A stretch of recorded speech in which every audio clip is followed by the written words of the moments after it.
I'm not really going to do a welcome, but I am going to get you to introduce yourself to the podcast. Okay. And for everyone here. So tell us who you are and whatever you think's relevant for the people listening. Perfect. Hi, I'm Cass. Hi, I'm Cass. I started making TikToks a couple months ago, just honestly, because I love attention. I'm going to be real with you. I decided that I wanted to pursue a career in mental health. Didn't really know what that was going to be. Was going to take the traditional route, but I thought it's not for me. So then I decided to just pursue a mental health career as such. I don't really know what that is, wanting to work on creating a business, but I obviously, watching everybody else, it's just personal branding, marketing, which is going the best. Like anything sells the moment somebody knows who the person is selling. So I just kind of was like, oh, well, the sooner I get out there and I start having my face places and people start liking me, hopefully, then the better it will be, hopefully. But yeah, that's the game. Well, obviously it's working because you guys want to hang out with me. Yeah, no, absolutely. Like, and I think when we first connected on TikTok, I think it was, or whatever, and yeah, we're having a chat, and then so my whole thing is like taking digital relationships to in-person relationships. That's always what I've done on LinkedIn. So when there's been a whole bunch of people on TikTok like, oh, I'd love to see your studio and whatever, I'm like, yeah, come and see it then. And then you were just like, yep, give me the thing, I'll book straight in and I'll be there. And then like the next day you turned up, it's like, okay, well fuck, that's cool. I'm a real like talk about it, be about it kind of bitch these days. Like for ages I was real like, I'm gonna do that, and then I just never did stuff, and that's just, I'm bored by that now. So I'm just real, gotta do it, gotta get amongst it. Yeah, good. So the point of this podcast is about, it's called Stansplaining because that's what I do, and the guys give me shit about it. And I've been Stansplaining to Sian for a bit over a year now, and she wants me to Stansplain to other people because she's sick of Dad telling her off. And so you're like, somebody else needs this heat, like. So now she sits on this side of the table and she can laugh at you getting Stansplained. I love it. But used to it, the whole goal is that like we found that, and actually you were part of you and a few other people that we talked to at the same time were part of the reason we decided to do it this way. Yes. Because we meet these people with like these followings and these like attention and audience, and they're trying to build a career out of it, and they're like, I don't really know what to do. And for me it was always pretty obvious of how to monetize the things, and then we have conversations with you and you're like, holy shit, yeah, I should do that. And then like even like Ketis, we'll get on, he's going to come on the podcast as well. Even just he is making money out of it, but then I told him a few things, he's like, that would like dribble my revenue sort of stuff. So the point of this conversation is to get us to some point with you eventually. Yes. But before we get there, we're going to dig into who you are and just start pulling things apart because it's going to be fun. Do it! So the first thing is, we sat down, what was that, 2 weeks ago? 3 weeks ago? 2-3 weeks ago. And like, fuck, I hadn't actually consumed much of your content, to be fair. So you had no idea you're going in blind. The girls had watched it more, and Tara in our team actually follows you. She's one of you. She followed you before we'd met you. Oh my god, love! Yeah, and so like they knew what I was getting myself into. But then I'm just like, yep, let's have a chat, because you said, hey, I'd love to check out your studio, and I said, yeah, why not, book in, and then you did. But we sat down, it was about 30 seconds in, and then you just told me how you went to prison. Because it's funny, like, just look at me, like, that's funny, like, I won't shut up about it. Like, I feel like most people, you're meant to be like, and I got diversion. Nobody would know if I didn't tell people, literally. Like, I did 14 weeks of anger management to get diversion, to have it completely expunged, just for me to get on TikTok and be like, got arrested random Saturday in August last year. What the fuck? Like, I love it. It just blew my mind. And I tell everybody, and everyone's like, I guess, and I'm like, it's weird though. Like, I was like, I love hearing about that kind of stuff. Like, it's random ass. You have to give, I don't know how much of the story you want to give, but you have to give us at least like the 30-second version. We'll give the highlights. Yeah, okay, well, came from had a super spicy childhood. That's why I'm obviously so funny. Naturally. And was watching my little sister just be, like, it's a cycle, isn't it? Like, when it comes to childhood adversity, it just keeps happening, and the more kids you have, the more it happens. And I think I just was getting fucking bored of watching it. Like, I was just like, as if we're going to keep doing this. Tried to go about it, like, the right way, communicate, hey guys, that didn't work. So I went over to go pick her up, things got a little bit heated, and I lost my temper, and I threw hands multiple times. So I got 2 assault charges. Like, it wasn't just the humble one, it was actually the 2. But it could happen to anyone. It just kind of made me be like, and and like to be fair, this is the thing that kind of does my head in, but I release it. I know so many boys that have king hit about 4 dudes in town that have like full on like could have taken somebody's life randomly in like an instant second. Yeah. Whereas I grew up super spicy childhood, like, you know, aggression and anger is just super normalized. And then the one time when you're an adult and you lose it, all of a sudden we know how to call the police is done. But when I was a kid, though, didn't know. No. Super inconsistent. Because it was a sibling, right? Yeah. Yeah, and like, because it was domestic violence, so because it's a domestic assault charge, that's why I had to go to jail, which is like, we didn't see it coming. Like, they were like, oh, you're arrested. I was like, yeah, fair. And I'm sitting there, my dad's like, you're going till Monday morning. And I'm like, it's Saturday. Like, that's a double sleepover right there. Like, that's crazy. Are you joking? But I was like, but by then I just had to double down on it. Like, I'm sitting and like, yeah, that's fine, Dad. Like, yeah, it's not even a big deal. I'm like, so you're just where were you? What holding cell were you in? It was 28 in the Hendo police cells. Yeah. Honestly, would recommend everybody does it all week. Who else was there with you? Was anyone else? No, that's the thing. No one to talk to. Oh. Imagine me, 3 days, no one to talk to. Wow, so there's no one else at all? Nothing. No sunlight. And this is what blew my mind. Like, I'm real into mental health, so I understand what can make somebody's mental health better and what can make it worse. If I was to write a program to mess with somebody's mental health, it would be the Hendo police cells for the weekend, which just feels really counteractive. Like, I was like, it is what it is. Do you know what I mean? Yeah. You do the crime, you do the time. Yeah. But also I was like, this doesn't make any sense long term. Like, this is that's super eye opening, which I kind of like. No, it's crazy. Like, I've definitely been thrown in holding cells before. Being young, drunk. As you must. Oh, you do. Like, you do dumb stuff when you're drunk. It wasn't anything crazy. Like, just fights in the city and stuff like that. Okay, Stan. No, I don't get into fights because I finished them. 100%. It was like 100% my dad always taught us. He's like, you were never allowed to start a fight, but you better fucking finish it. That was fucking dad's good words to live by, I think. But it wasn't that. It was just because like in New Zealand, if fights happen, bouncers like break it up and well, whatever. But in Australia, it's not the case. Like in Australia, you're gonna fight, everyone goes to jail. And but I'd never started any fights. Like I just keep getting punched or thrown. You know, like Australia's full of like these short little white guys who just like go, oh, this fucking Kiwis, fuck, let's start a fight. And the amount of times people start fights with us, and we were like, mate, what's going on? And anyway, and I feel like that's super normal with like a group of Pacific Islander Māori boys. Like I've dated a fair few, and it's like the fights find them half the time, and then obviously they're like, okay, well, I'm gonna finish this, and you're like, please don't. Yeah, this particular time, I was walking down the stairs. I was walking up the stairs into a nightclub, and the guy was giving me shit. I was like, whatever. Anyway, we didn't make it. We came out. He's still on the stairs, like an hour later. And as we walked out, he pushed me and started to throw some stuff at me, and these guys jumped on my back, and I was like thinking it was me, so I like threw my elbows at their faces, and they like hit the floor next to me. Like I got them straight in the jaw, and I turned around in them blue uniforms. You're like, and so I just knocked out 2 cops, just in 2 like perfect swings. You're like, I hate it. My like fucking piled on because it's like Orchid Ave and Gold Coast, so there's like 100 cops there.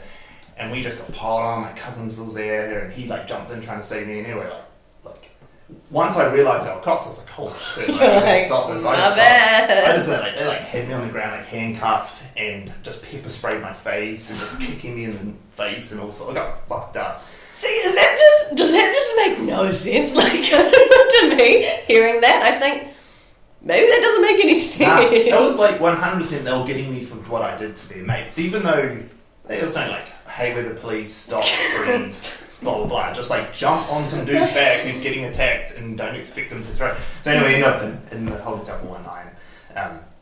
But why I asked if there's anyone else in there, because there's that classic thing when you go in holding cells where it's like, bro, what are you in for? Yeah. I went in, and have you guys ever seen that tape, like that video of Theo Vaughn, and he's just like, talking about going to prison. He's just like, I reckon I'd make some diverse friends. And I was straight up when I was like, I'm going to make so many fucking friends. Like, I was like, I'm going to come out with so many new yarns. I'm going to have connections. Like, this is going to change me forever. Like, this is going to be sick. And they literally were like, oh yeah, so it's just you and there. And I'm like, wait, what? Like, and they're like, whoosh. no pens or paper, can't even like write out all your little thoughts, nothing, just books. And they gave me like murder mysteries, like who? Oh my god! I was like, is this counterproductive, guys? I was like, okay, got ideas for next. Is that what I'm going to have? Like, it just felt weird. That's so funny. Yeah, prisons are funny too. I mean, I've never actually been properly in prison. It's just been holding cells because I'm knocking out cops. But, fair. Yeah, I mean, happens to the best of us.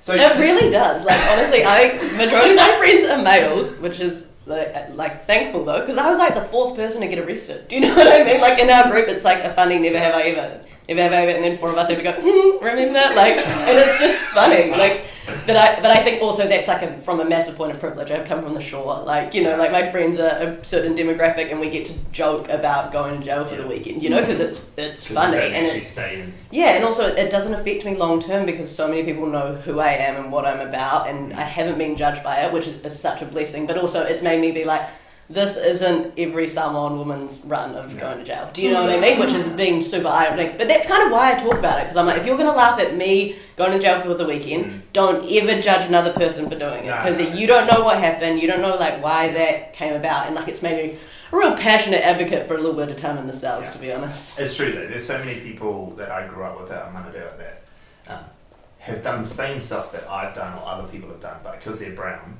or like, just because I got more my mum's colour than my dad's colour, that I was sweet and they've gone away, like properly done 6 months in jail, and it's fucked up. It is so fucked up, and I think when you're half caste, you see it's so black and white, because you watch how differently you're treated when you're when you're promoting literally two different sides of yourself, and it's disgusting. Like I felt it so much. Like there was only one guard in prison that like treated me like a prisoner, and it was like a beautiful woman, and I kind of loved it because I was like, you probably treat every person like this, and you're probably just being super consistent with your job, which I respect, whereas every other guy was like so nice to me and just like spinning yarns. I was like, fuck off, like you don't do this to everybody. And I was like, also I smell disgusting, like I was like, I would not be talking to me if I were you. I love it. So tell me then, like moving on from prison talk. Perfect, we're out.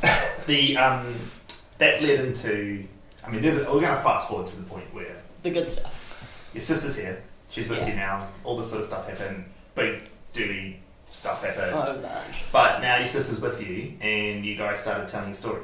Yes. And why did you do that? Probably because it's just that understanding of going through something and knowing that I'm not the only one. Like, it's so normalised in Pacific and Māori cultures for older siblings to take over looking after their younger siblings. And I see it all the time. Like, it had already happened in my family once. Like, an older sibling had taken us in when she was 20 and me and my little sister were 12 and 2. Like, imagine being 20 and just having a 12 and a 2-year-old. But it was completely normalised. Do you know what I mean? Nobody was talking about it. Nobody was actually trying to fix the root cause of the problem, the root cause of the issues. It's just normalised. Like, and that's the thing. Like, I think you get to the point where you're just bored. Like, you're so fucking bored of it happening. Like, but it's so good having her. Like, it's so much fun. I love it. This stuff is crack up. It's so good, and everybody relates. Like, I've had so many messages from people, and like really heartfelt messages. Like, I get like a little bit teary-eyed sometimes. Like, I had a woman reach out who said that she got her sibling when she was like 18 and they were 15, and but the coolest thing was she was like in her 30s and her younger sibling was like a full-grown adult, and she was just like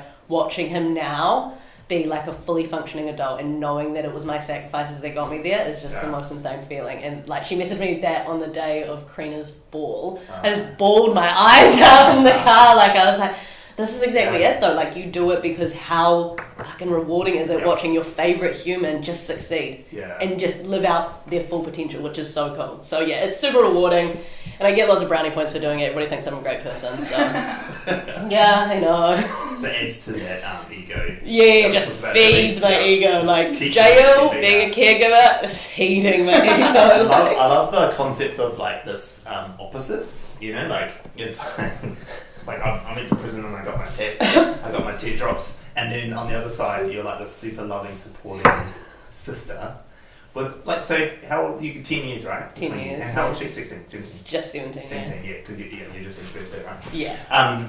How is that? Like, such it's just the craziest thing.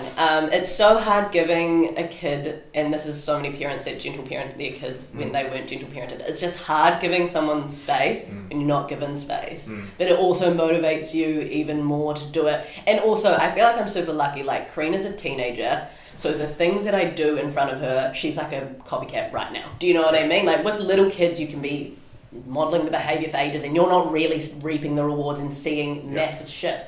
Whereas with a teenager, watching how much she's changed in the year that I've had her, how much like nicer she is, like literally just how much nicer, how much happier she is to be here, like how much more empathetic she is to other people. Like she has so much more space to deal with other people's problems because her stuff isn't being loaded on her at home, you know? And this is the thing, like, it gets me so much about the ram raids and things like that when people talk about teenagers behaving badly, because I'm like, you're not giving them the basic things that they deserve and then you expect them to do better. The ram raid stuff always cracks me up, like, oh, we're gonna be tougher on these kids and blah blah blah. It's like, no, you probably just need to talk to them. Like they just need some love. Like weirdly enough, we're all human beings and they are still small human beings that need love. Like that's what blows me up, because I'm a nanny as well, so I nanny children and then I raise my sister, and it's the same thing. Do you know what I mean? Like, oh my gosh, it's the same formula. You just give them space to make mistakes, you love them unconditionally, and you just have to put your own shit aside. And that's the hard bit, isn't it? Like, it's putting your own shit aside, which I get, it's super hard, but super rewarding. Like, it's so cool just being able to see the changes and like going to her parent-teacher interviews and her teachers are all like, oh, she's so lovely. I'm like, thanks. Like, me as if I was, I know. It's all me. I did that. So. What's been the hardest part? Feeling like I'm just losing myself, you know, like I went through a breakup during it, like, so last time I was single, I was 24, wasted all the time, you know, like just being a bit of a girl, like out there, you know, living my life, like I was a flight attendant, everything was so different, and then all of a sudden I got Karina, I'm doing a PR internship, working full time, like everything's changed and I want a routine at home, I want a stable home environment, like I worry about the lighting, like it's so weird, and all of a sudden it's like finding who I am, because I stopped enjoying so many things that I used to love, like you know, like being out for an entire weekend would be so fun. Now it's not fun, like I want to be at home, I want to be there, and it's also how it's weird just how much you just want to sacrifice everything. Just you don't care, like you just don't care about yourself as much as you used to, which is such a weird thing to navigate and learn. So it's just been like losing myself, but also it was losing my whole family. Like I lost contact with everyone from my dad's side, everybody from my immediate family gone, you know, and like people that raised you, and I thought they really liked me, like, you know, they were moving like pretty nice for those first 25 years, and then all of a sudden like one event is enough for that to be over, which blew my mind, because like our family's gone through it, like, and so many other events, people are like, oh yeah, that's fine, and I'm like, wait a minute, like, like my brother was in rehab for like 4.5 years. My dad was there every single weekend, you know, but I was like, but one weekend and the handle sells too much, like it just is confusing, but I think it's what happens though. Egos and stuff are burnt and hurt, and everybody's hurt, and like I get it, like I'm a real like straight up person to deal with, and I get that that's a bit tough sometimes, but it's just figuring out who I am, like it's a power change, right? Like it's a power dynamic. Like when that shifts and the power changes, where you're no longer like backing down at all because you're old enough to fucking do whatever you want. People can't handle that shit, and that happened the same in our family. Like when the power dynamic shifted from dad being the boss to us 4 boys going to get fucked. Like there was 6 years there I didn't talk to my dad, and we like fell out. Like none of us saw him, right? None of us talked to him. All my brothers were like, "Fuck you! If you're gonna hate one of us, you're gonna hate all of us." Okay, fuck, we're all brothers. But then over time, that started to repair as he essentially lost all his power. And so he had no more power at all, and we were able to build that relationship back with him, knowing that he will never have that power over us again. So we weren't scared of him anymore. We weren't those little kids he used to bully. You know, we're like our own men now. And so like, you know, you probably, the things will happen, like time heals everything, right? But what's good is that you can go back in on your terms. And that's what happened with us. Like dad and I have a good relationship now. He was my first employee in this business, and like he only came to work with me because I needed someone and I knew I could find him straight away if things went south. But like it's super cool to like have built back that relationship with him as well. But also we're different people, right? Like he's not the dad he was when I was young that you'd look up to. You know, he's a different guy now. So it's one of those things you have to be ready for it. But what's cool about it is you get to choose it. Yeah, exactly. You've made the decision. It's having that power is so precious, and it's like with great power comes great responsibility. It's like that shit, eh? But it is because I'm like letting him back into our lives whenever that happens, if that ever happens. Yeah. It's not even just me as well. Like I have to consider Karina and have to consider the effect that has on her life and her growing up and her development. And I think this is the hardest thing, and I didn't realise how hard it was, is when you try so hard to like parent a kid in a certain way and then you have the other adults in their life just completely going against everything. You're like, can we get on the same team here? Like it's so hard to navigate that. And the good thing is that you've got like a few years and she's going to be a proper adult, like not a 19-year-old, like a 20-something-year-old who will be able to make her own decision to make repairs with those relationships herself. It won't be something you have to consider. She will just decide on her own, right? She'll tell you, right? Because she'll grab her own power, which is pretty cool. That'd be cool to watch. It is so, it's so true. Like she is, and she gets this, she does so well. Like she's so great. Like, and I know she'll navigate that relationship well. It's so hard just trying to be present now in the moment though, because like things are calm now. You know, like there's actually no immediate threat of chaos or stress or disorder, and I still have, it's like PTSD almost, hey, like just being like so anxious something's gonna go wrong and always feeling like you need to be on top of it. I just need to like relax a little bit. Like. All right, so you've got some fame. Thank God. You've got all this attention. I love it. And you're this mental health advocate. And so we really wanted to have a look at this mental health stuff, right? So we wanted to throw some of this stuff up. And we wanted to figure out how some of these photos help with mental health. Yes. Yeah. That is, men's mental health is a fucking nightmare in this country. I'm not going to lie. So I came up with this idea that I'm just going to be a little bit thirsty. You know? You know what? Because I remember hearing you say this. I just came up with this idea a couple of weeks ago, and then I was in Queenstown with that little kind of bikini, and I was like, fuck it, I'm just going to start running it straight today.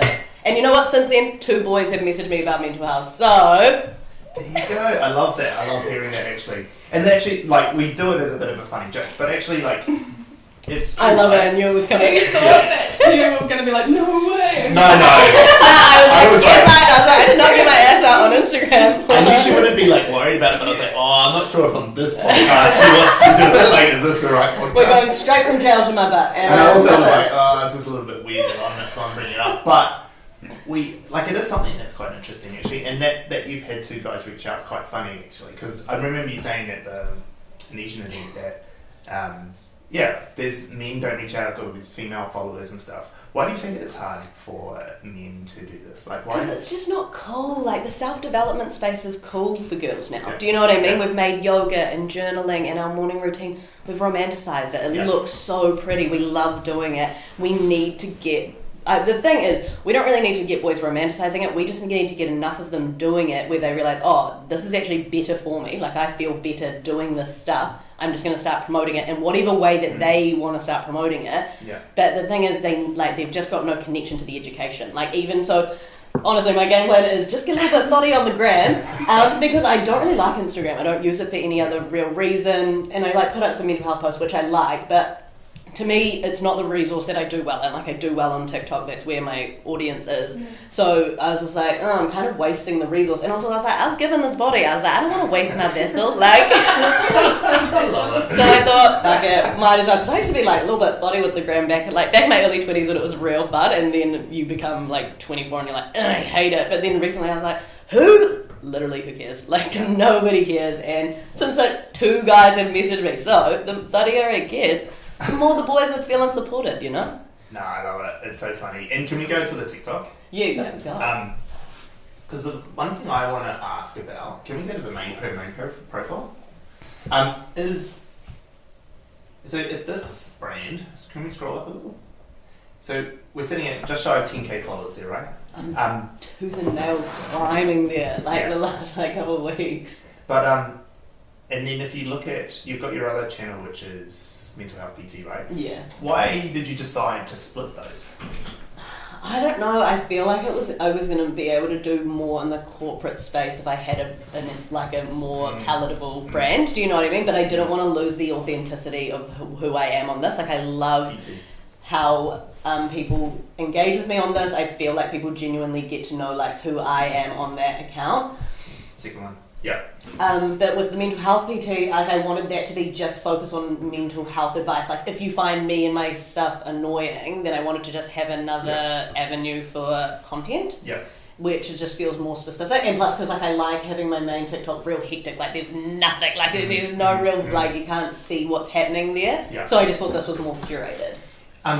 You know what? This is a real interesting thing. We've been talking about. I've been talking about this with Joni a lot lately about this idea of should your TikTok or should your new age media be curated in a way that like is real value driven delivery, and like where we've come up to now is that like it's a hangover from Instagram days. Yeah. Like in Instagram days you had the two profiles and that was a thing, but where I'm sitting at the moment, my view of this is that your personal TikTok, the one that you've fucking unhinged on, Absolutely like, unhinged. that is so if you want to talk to 10 people, right, who have mental health, let's just say, I'm trying to find these 10 people. If you can get a video to see 10,000 people, the chances of those 10 people being there is really high. Yeah. But if you're running videos that are on your mental health one that are getting, less impressions because you're way more value-driven stuff, which isn't as fun and whatever, the chances to find those 10 people is really hard.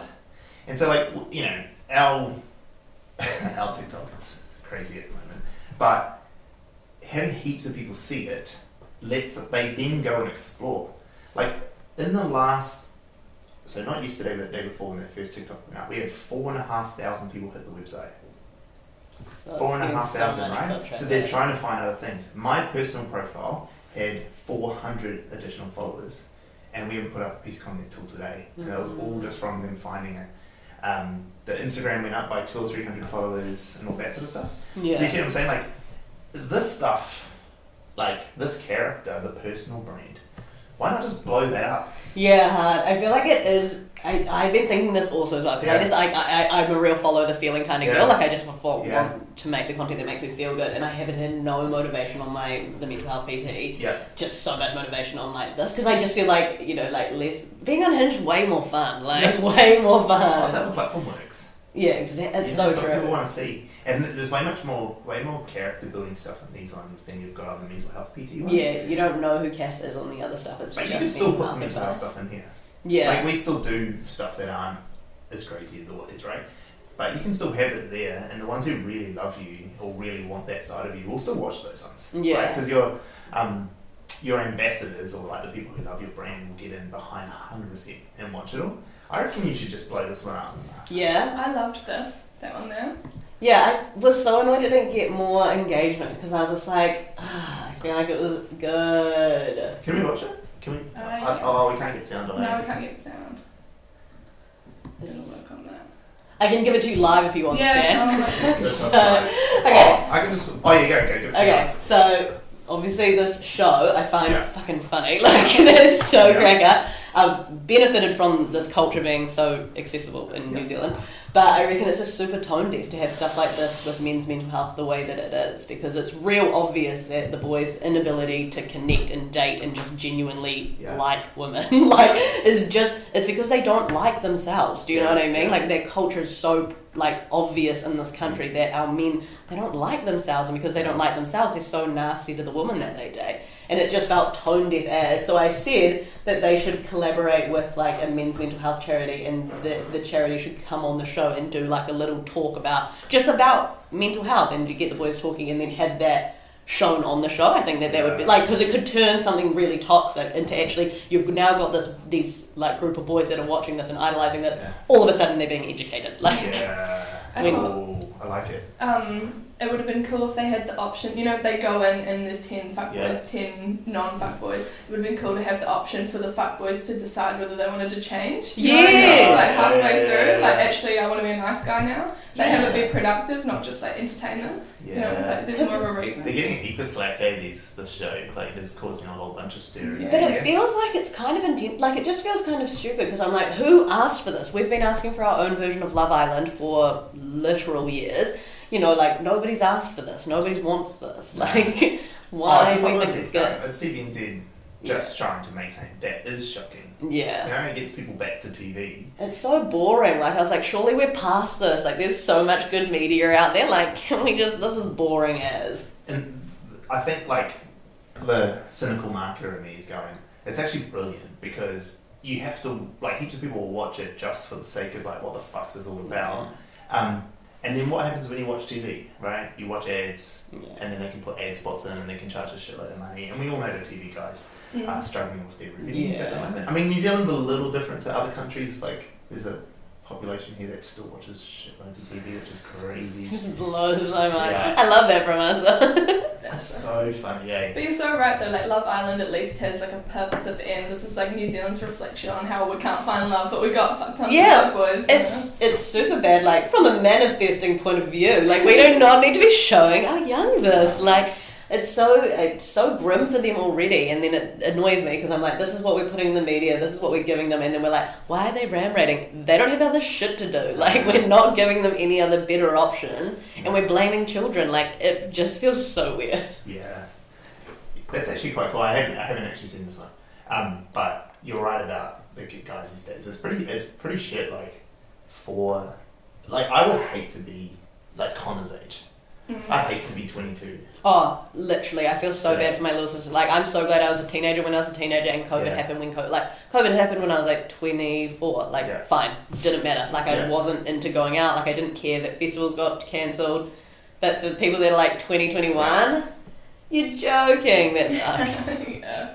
How was that, Sha? It sucked. It sucked. I just feel like, this is like a completely different conversation, but we've talked about it before. Heaps of us, because you couldn't get like a hospo job, you couldn't go out anywhere, you couldn't just like experience life, you had to get a really good job. Yeah. And so now we've all got these really good jobs and no life experience in terms of like going out and just having, or just even like having that period of time to, like we all did, like I mean high school, but it's just a different thing to party with the people that you know and then party with people to get to know new people. Yeah. So it's kind of just like, that's a good point. how long are we going to be in, like, I love my job, but I also want to go see the world.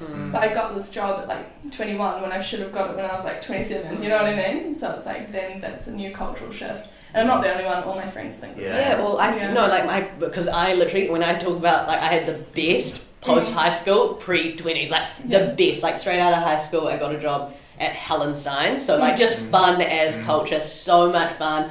And then after that, I worked in building control for like a little bit, just an office job to get like some decent coin behind me. And then I became a flight attendant. And then I was a flight attendant from the ages of like 21 to 24. Yeah. Like the best time. And I always think that how many, like I lived in this feral flat, like just, it got feral as. Yeah. But I loved it. Like it was so much fun. But I feel so bad that people that aren't doing that then, because I reckon that's why I don't mind being like this like little stay-at-home mum vibes now. Because I'm like, I've got it all out of my system, kids. Like... What do you actually? That's a real good thing, and I mean, we probably don't get into some of the stuff we want to talk about. But what happens when Karina's like, Jessica, a year left of high school, and then you're gonna find yourself again? What happens? What's the goal? Well, I think I plan on building such a big mental health career that's like it, because I love mental health. Just love talking about it. Career's a thing for sure. Like, obviously, I have this theory because I'm literally a crazy girl. That like my boyfriend. Who's coming in hot. He's just going to come in like right after I've gotten all my ducks in the row career-wise. Because I feel like I've got a little bit of a chip on my shoulder because I got like fucked over by everybody last year. I kind of want to do it by myself. And then once it's all done, then he'll come in and be like, oh yeah, no big deal. Like, yeah, that's just a whole mental health career. Oh, what do you have? Oh, yeah, that's fine. We can share. Like, do you know what I mean? Sounds like someone else like that. You're just my stay-at-home husband. Yeah. Literally, how good I want a stay-at-home husband. Like, I feel like that would be... I feel like I want to, like, make bank and have a little stay-at-home boyfriend. I was like to stand with my... became best friends. If my, like, husband one day comes to me and is like, can I please borrow the credit card to go shopping? I'm like, yes, go, do it. I'll be like, look, honey, I bought you a little cardigan around it. funny though, like when you become like swapping, because I've obviously gone from being like flight attendant, which boys fucking love, like they love a little I'm a flight attendant, and they're so different now that I'm like, oh yeah, like I'm building a mental health career and stuff. Boys are so different, like holy heck, like I did not realize how different they would just like behave, and I was like, why are you being weird? Like, Yeah. but it is, it's that thing about like careers that are sexy, right? Like, yes. like sexy careers, and they change over time too. Like, and you know this careers that are sexy because it's all the females are in those careers. Like all the shit careers are like all men dominated because they're not sexy to be in. Which is like marketing at the moment, right? Like marketing's like full of women. Yeah. It's like social media is like one of the sexy industries to work in. Yeah, it is. But your mental health is not. Yeah, no, mental health is not sexy. But you're not changing sexy. it. I mean, But you're trying to change it. Well, 100%. The more I get my butt out on Instagram, the more people are going to be like, mental health, sexy. Yeah, that's it. And so what? So last time you talked to me, I mean, I'm going to be honest with you. Like it was a pretty scattered vision, but like. As all of my But it visions should are. be, because even my vision today is pretty scattered. And like Shana is like when she started. I mean, that was like less than a year, well, a bit over a year ago, and we're not even close to the same company we were. Yeah. we were then. I don't even know what I was hiring Shana for. You're like, hey, come. I just lied in my interview as well. Yeah. It was like, can you edit video? I'm like, yeah, for sure. Yeah. I went home and learned how to do it that night. That's literally me. I was like, I can literally do Ian. If you tell me I need to do it, I'll be able to figure it out. But I was like, if I have to do it recreationally, there's no chance.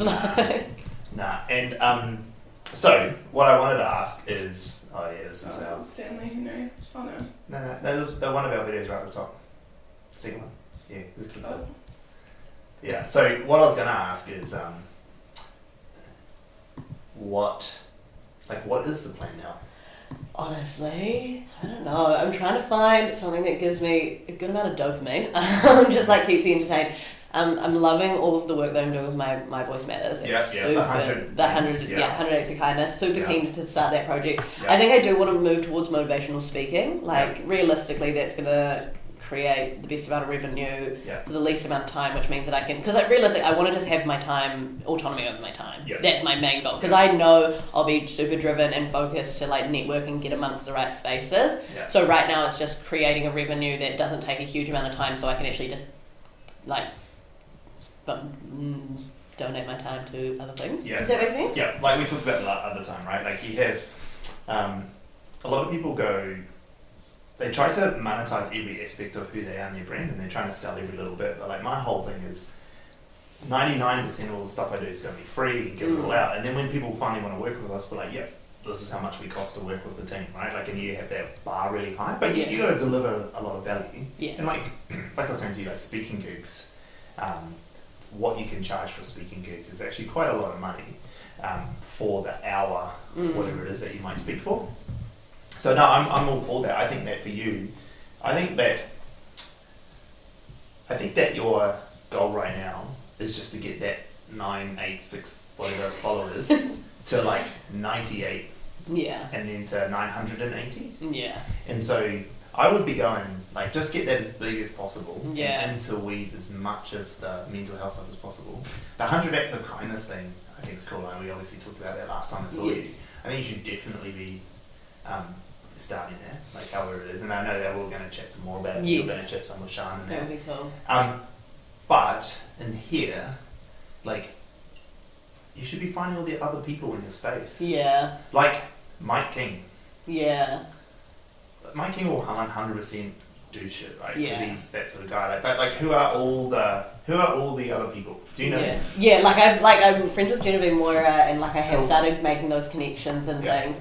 I think I feel like it is. I do just need to keep making content. I think I just overthink it, because like lots of my videos went viral really quickly. Like within my first week of, I was like, I'm just going to post every day for a week, and within 3 days one of them went viral, and then lots of them went viral, and I think I got a little bit scared because it's such a massive stage, and when you're being so authentically just me, that's just Cass, if you that's all it is. I think I got a little bit intimidated by it, and knowing that I had the power to go viral, and obviously I've got a massive ego about it, guys. I have this theory that if I really commit to it, I'm just gonna pop off, and then I always because I'm a bigger picture thinker, I'm and then I'll never get to go back. you know, like, and which is cool because that's part of my brand. I want to be on a big stage because I want mental health to be on a big stage. But being able to actually really get down to it and like know that that's what I'm walking into that's what I'm getting up in my head about. But then I'm also like, why have I not at 10,000 followers? Like, you know, like I'm so inconsistent. But you know, you can just delete this, right? Yeah.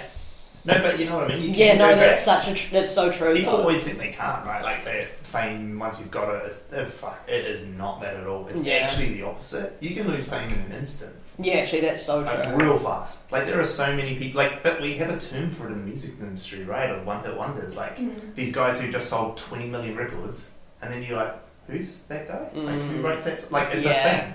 It happens all the time. It is so true. So you have complete control over this brand.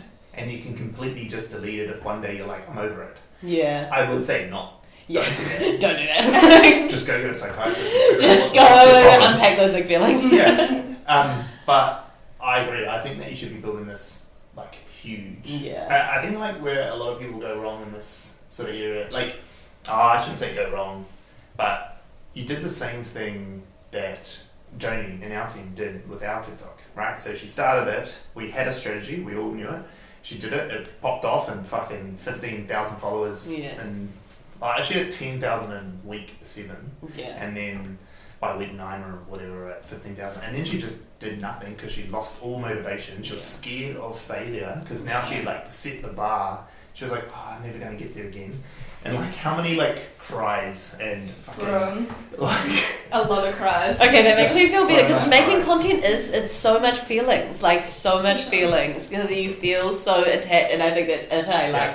And it's having to be real with yourself about what is behind that feeling, and that is, I think, it has been a massive thing, especially since I came and saw you. Because when I came and saw you and we yarned and we kind of mapped it all out, I was like, I know I'm smart enough to do this. Do you know what I mean? And that chat really solidified that for me. Like I was just like, come on, bitch, like you've got this, you know what to do. And then the last couple of weeks I've been like, because I'm like scared. No, because I noticed too, because like this is quite old, this one. Yeah. Right? And I noticed that too. I was like, after we spoke almost, I was like, oh, she's like not putting anything out.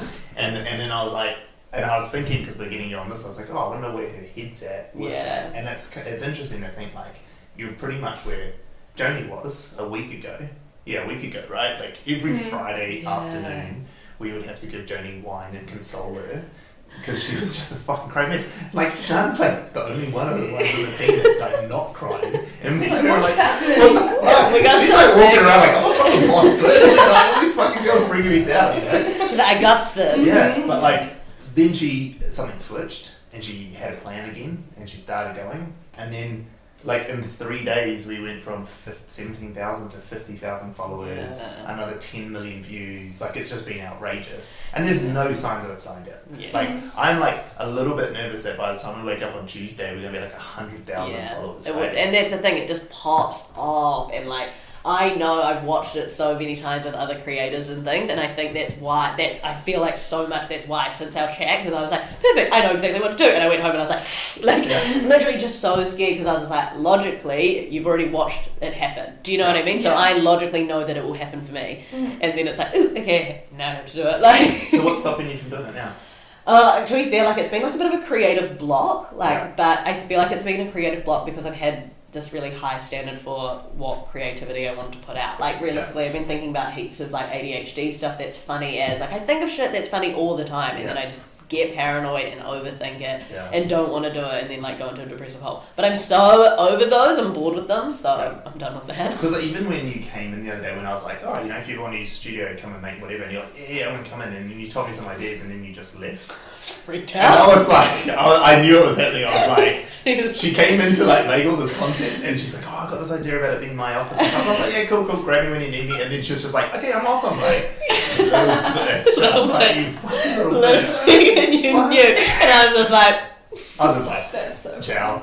It is hard though. It's like hard for people to grasp because you are like quite unconventional in the sense that like this is an office. It's hard for people to be like, he actually means come and grab me and do it, because people like say that all the time and then don't do it, so you have this like wall up that you're not going to just jump into a TikTok. Yeah, but I will, right? Yeah, you know of course. that. Like, Yeah, I'll just do whatever. I don't give a fuck. I know that logically, and I think that it's also like having this like entire year, like I barely left the house. Like I've been like, I used to be like this social butterfly that was always with people, and I found connecting and doing this kind of shit real easy. Yeah. So obviously because you used to be a flight attendant, so you're just so out the gate, and then like be like, this is another thing, like I've just been like all of a sudden I like second guess, and I'm like, what the fuck are you up to? Like you went to a jail on a random Saturday and you were like, no big deal, but now you're like going into an office and you're like in the car like, okay, you are strong, you are smart, you're successful, like it's too far.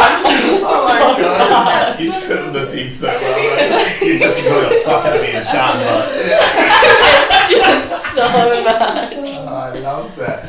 That's so funny. I'm like, we don't need to tell ourselves that, we already know. That's what this one's like. Everyone's crying around. It's just like, We have got this. I am so fucking awesome. You know, just like, fuck you guys, you know? I literally like jump between that bitch and like this insecure, depressed bitch all the time, and I'm like, okay, who's driving the ship right now? Like, who's showing up for work tomorrow? Like, it's so much. Okay, so what's the goal then? What's the plan? So the goal is to smash out heaps of content over the next 2 weeks. Yeah. For Stan. I Stan told me to. I'm gonna hashtag Yeah, because Stan told me to. Yeah, I was doing some Stansplaining. 'Cause Stan No, I said. actually think that like where a lot of young creators go wrong is one we just talked about. You get into this block because you're success hit and you're scared of the failure. Well, you're actually scared of the success, but anyway. Yeah, me. No, I definitely don't think I'm gonna fail, but Nah, and it's way too much of an ego. but then like the monetization of the audience is always something that people are going, oh, I need to do this. Like I need to get the monetization going. I need to build a business. And I think for you, I actually think you take it a little slower. And it's only just even since I've seen you. Like I didn't say that last time, right? I was like, fuck, just do this. Yeah. My head's like going, I can monetize the shit out of it. Yeah. But actually, I reckon that you should get that number to 100. Yeah. That you would be there by December. Yeah. Like seeing what we've done in the last few days. I know logically With you strategies can. and bots, yeah. It's the strategies, it's the consistencies, and it's just like people seeing you and liking, connecting to you. Yeah. And I know that that's what I'm good at. Like I'm good at people. Like. Yeah. But and then just like work through with it. Like it's really hard to build a business, and I think that like the speaking gig thing is something that takes a lot of time to do. And actually getting onto things like this where you're speaking and people can see you naturally speaking is really good for you because then it'll help you with the getting speaking slots. Yeah, everybody hire me to speak. Yeah, that's Now. it. So, you know, all the principals listening, all Yeah. 0 of you, hire her. But that's, once you've done that, like, I think if you get to 100k, you'll get a bunch of brand deals and stuff that'll help some money flow. And it's not a lot of money. Brands just fuck you over anyway. That's all they try to do is, I'm going to utilize the little bit of fame you've got, bleed you dry, and give you like $1,000 for it. Like when Jodie tells me about a like $2,000 thing for like Bunnings, I'm like, it's cool. You're 22, $2,000. That's heaps of money. But I'm like, they just bleed you dry. Like that's fucked, you know. That's like one thing that I also, because like I want mental health to be like influenced throughout my entire brand. Like I don't want to do brand deals unless they are a company that also prioritize it and I want like kind of like ethically Kate. Like I love how her thing is sustainability and it's through every part of her being. Like I want to do the exact same thing with mental health. Like but it's like figuring out what that looks like. But I think it's like growing it. It's charity money and it's government money. There's heaps of stuff in that. Like even the guys like Uncle Tix and that who did a whole bunch of stuff over lockdown about the same thing. They got there was government funding that paid them to do all these ads and stuff on TikTok and shit. They would have got heaps of money out of that. They would have got because they would have been government money, so it would have been big budget stuff. Yeah. But yeah, I don't know. I think you should. I think you need to the mental health PT thing. Yeah, just let it. I think you need to pull it into here. Yeah. I think you need to choose one, and I think you know it's this one because of the name on the top. Yeah. Like the personal brand part of it. I mean, we're a little biased in our company, but the personal brand thing is fucking way better. And I think this dynamic is the one, right? Like, I know it's not necessarily your biggest ones, but like, you need to start getting the characters. Yeah, I know. Like me and Karina, actually, can me and Karina come and film a podcast in here, please? Yeah. Okay, cool. I was like, I'm just gonna double check. Like, just You just have to tell them that you're gonna do it. I'm doing this. Okay, good. I'm gonna do I'll send it. you an invoice. Yeah, it's fine. No, yeah, bring her in, do the stuff, but like build the characters. I think it's cool. I think that like trying to build two brands is double the work. Yeah, that's exactly it. And I think I'm trying to purposely make it harder because I think I just was a little bit scared of just being Cassidy. Yeah. Do you know what I mean? Like it's so much easier to be behind a brand. But I know that there's a reason why I have this super hectic story is because it's so relatable and it's the perfect story to be in like with mental health, you know? Like it's why it's been happening, but I just gotta sack up and do it. Yeah. You've got to build up, like trying to build two brands is a shitload of work and it gives you an excuse not to do it. But building your personal one, it doesn't matter what you go to do.